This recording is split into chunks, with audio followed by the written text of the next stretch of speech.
paano ko tong likod ko. Matagal na itong nararamdaman ko. Hindi ko ano na gusto itong Likod mo, hindi mo. Oo. Ano po, gano'n na po siya katagal? Mayroon na po bang mga 5 years? Mga 3 years ko. 3 years? Nalamigan to tapos hindi Kung ano matatandaan nyo lang?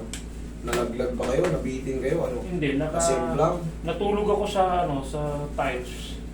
Nalamigan. Tapos nung nalamigan, so yun na, nagtuloy-tuloy na siya. Hindi na nawala?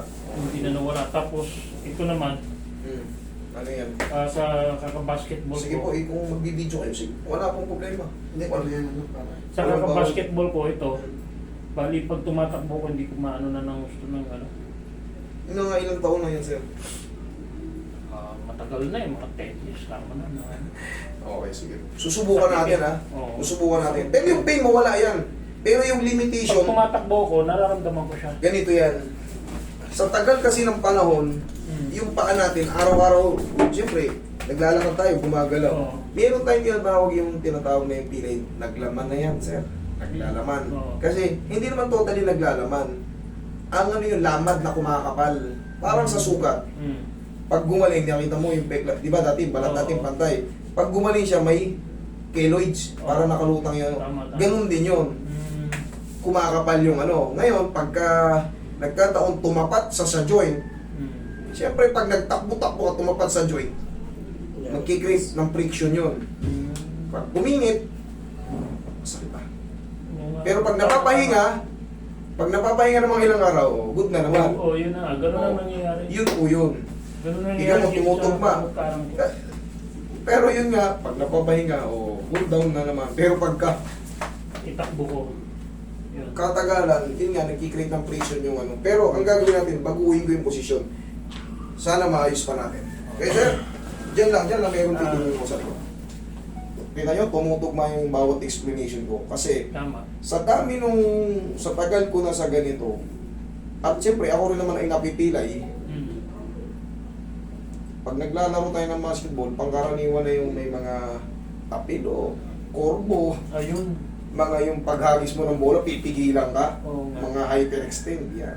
Pero ito kay sir, hindi naman frozen, maaaring maayos ko to.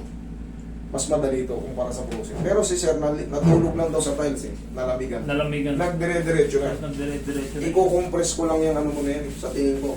Tapos siyempre, mababago yung posisyon. Obserbahan mo muna ng 1 week, sir. Oo. Kasi hindi siya kagad mawawala. Bakit?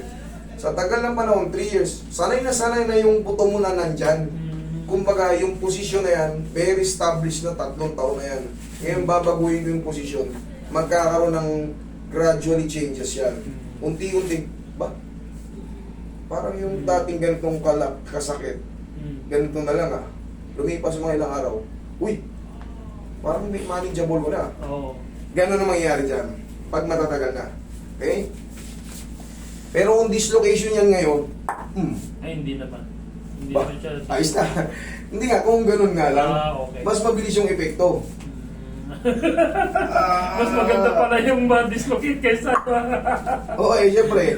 Makita mo agad yung changes. Master, nakakita lang. Yung pagkaganyan.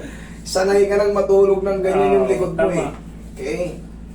Ilang beses ko na rin itong pinapahilot pero parang Nothing happen, di Oo ba? nga. Pero syempre, ang gagawin natin yan, babaguhin ko yung scapula, yung position ng scapula mo. Okay, relax na.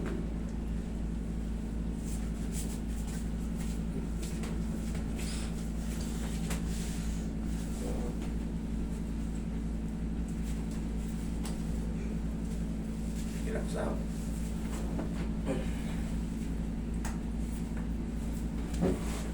Higa ka makahili, sir. Tamay na natin yan para yung buong likod mo para habang umiitan tayo healthy.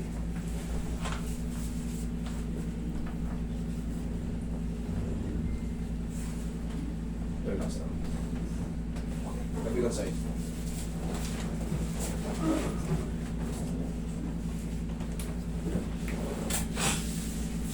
palagi kong pinapanood yung vlog mo eh. Salamat po, sir. Mamaya ang mapapanood nyo naman. Nakasubscribe ako. Ang mapapanood nyo, kayo naman ang bida mamaya. Pag-upload namin, mapapanood nyo yung sarili nyo. Habang buhay na yan dyan sa social media. Ihaya ka, sir. Sa buong araw. I-upload. Ganyan. Sige, usog ka ng konti. Tamay, sir. Medyo matangkad na kayo. Yan. Yan. Iyaw. Alin yung nagkikreate ng ano? Ito? Yung pag yung po yung gano'n, sakit dito. Okay, sige. Wait lang.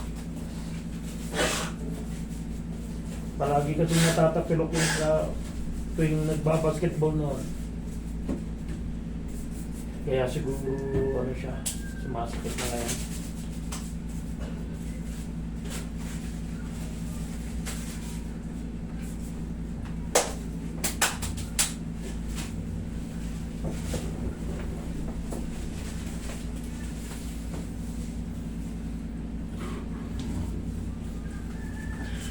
Meron pa nga yung pagkano ng mga magasya eh.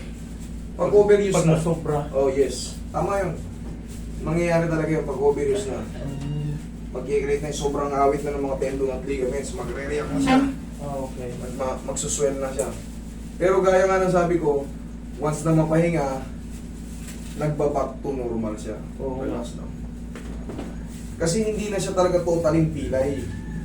Yun na yung mga sinasabing naglalaman yung pilay mo, sir. Kasi sa joint nga lang tumama. Every movement, magkikreate siya ng friction. Iinit, magre-react. Pero sa tulong ng mga alignment sa joint, kahit pa paano, napapalihis namin yung mga langat na yun na nakatugma sa joint.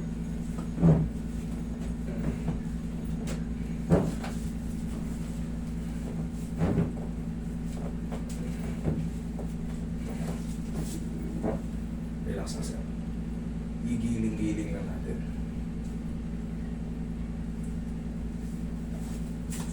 Roy, isa pa Roy. Isa pa ang hatak.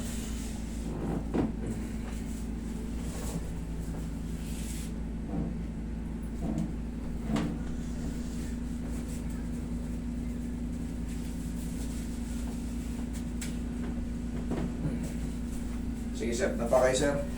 Balikan natin yung pakaya mamaya. Galit lang sir. Galit lang sir.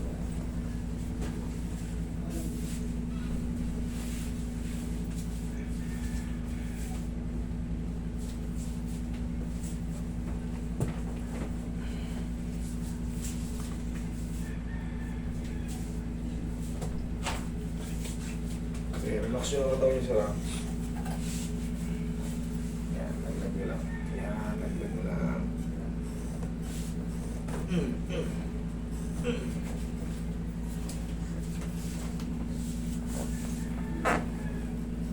Relax lang.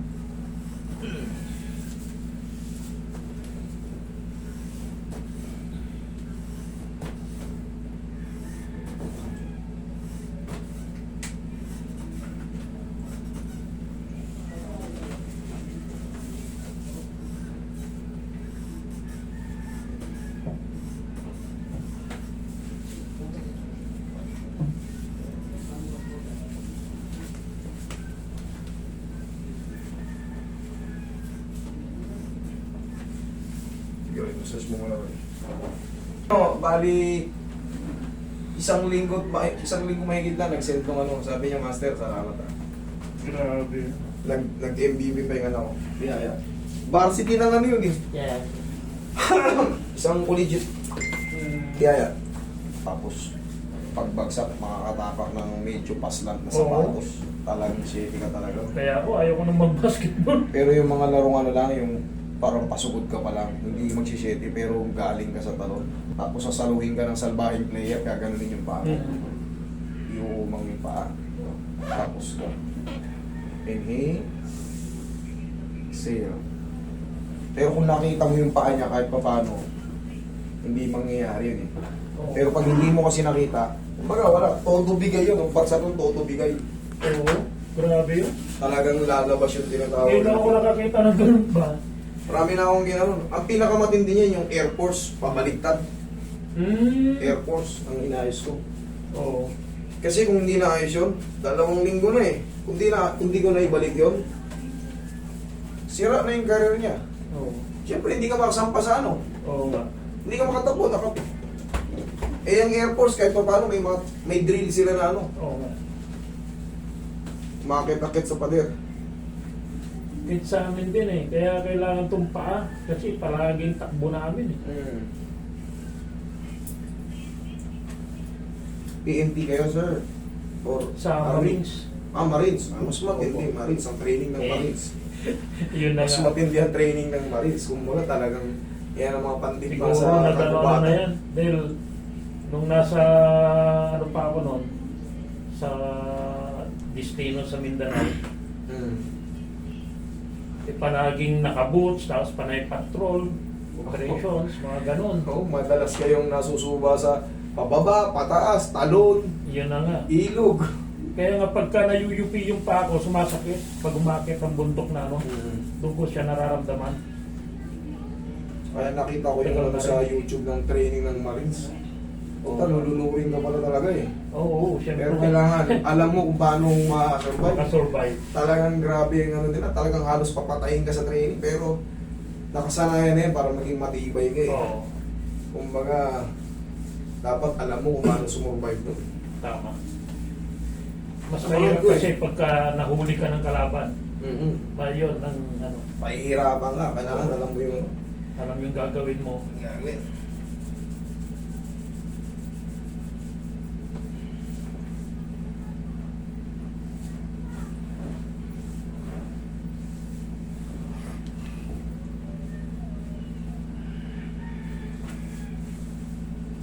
Sir, balik tayo sa upo. Yan.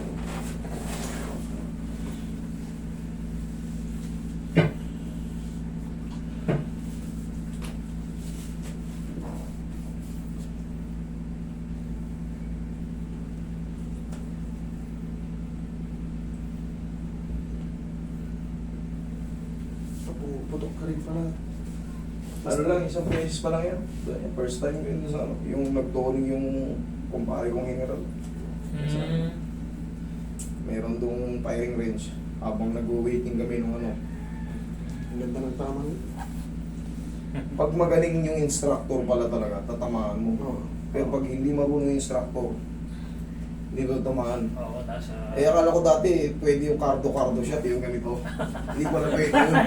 Puta, hindi ko tinamaan eh. Ano, binaril ko, napakalayo. Sabi niya, sir, hindi ganyan ang tamang paghawak ng Pelikula lang kasi yan eh. Ang pelikula yan, sa pool kahit nakapikit.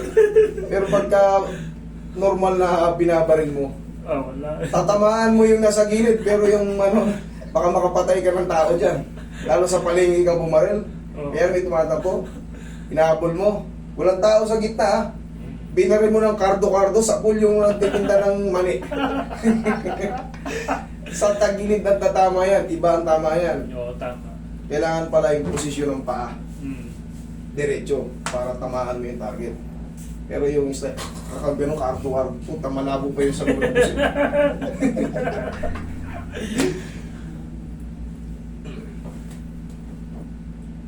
Sa iyo, ganyan, nakaganyan. Wala yan. Baka paa mo pa matamaan pag gumanon yung baril eh. Okay sir, check mo kung anong para mo, pati pa mo.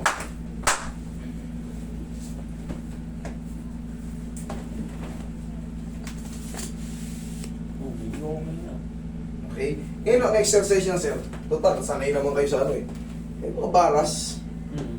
Lang, hang mo lang ng ganyan. Tapos, kahit pa paano, tinuturo natin ganyan-ganyan. Okay. Mas magaan. Lalo mo. Yung ganito, sir. Iganto mo yung pang mo. Tutong-tungtong mo dyan.